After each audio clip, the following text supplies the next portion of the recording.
Now on Sunrise at 6:30, take a look at this. Kershaw County deputies say 2 suspects were hiding out for hours in these makeshift shoes, this ultimately helping them make an arrest. Plus, as tornado victims in Alabama continue the recovery process, President Trump will make a trip to the strike zone. Details on his visit ahead of more pending bad weather moving across the South. All right, and some of that could be seen here in the Midlands this weekend. Back to Leland and Emily.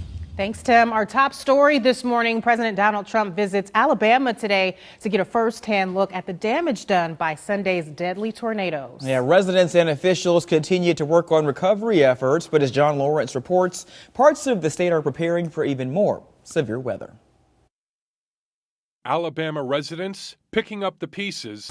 Inside the State House now, increased starting teacher salaries, higher education tuition freezes, and pay raises for state employees. These are just some of the things up for debate when the House floor takes on a proposed $30 billion budget next week. The budget proposal sets aside $159 million to raise the starting teacher salary from $32,000 to $35,000. State employees are also getting a 2% raise. Lawmakers say they're trying to address all of the state's critical issues, but there's only so much money available.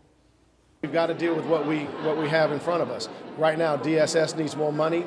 The Department of Corrections needs more money. And when I say more money, I mean hundreds of millions of dollars. There's 124 members and everyone has an equal voice in the budget. And so we'll debate that and try to collaborate and come together to do what's in the best interest of South Carolina.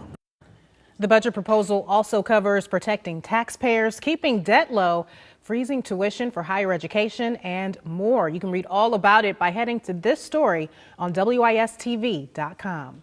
Meanwhile, a bill to curb drunk driving is a step closer to becoming law. The Senate passed a bill Wednesday that would require all first-time DUI offenders to have ignition interlocks installed in their cars. Drivers have to blow into these devices in order for their car to start, but if their blood alcohol content is too high, the car will not start. That bill is now in a House committee, and if it passes there, it'll head to the governor's desk. New this morning in our crime alert, Kershaw County deputies say 2 documented gang members have been arrested for allegedly breaking into cars. They say they got a report of a break-in early Thursday in Lugoff. New details. We now know the identities of 2 people killed in a crash on I-77 North Wednesday night near Blythewood. Officials say Joyce and Brad Dunn were killed when an SUV crashed into the back of the car they were in. They say the couple's car was stopped for traffic. The driver of that SUV also went to the hospital, but it's not clear how badly that driver was hurt, and no word on if any charges have been filed yet. Also, new details on a story we first brought to you as breaking on Sunrise at 6. Police in Charlotte are trying to find out who set a massive fire that destroyed an apartment complex Thursday morning. The fire at the Hunters Point complex caused more than $200,000 worth of damage. No one was hurt, but 5 people were displaced and an office was damaged as well.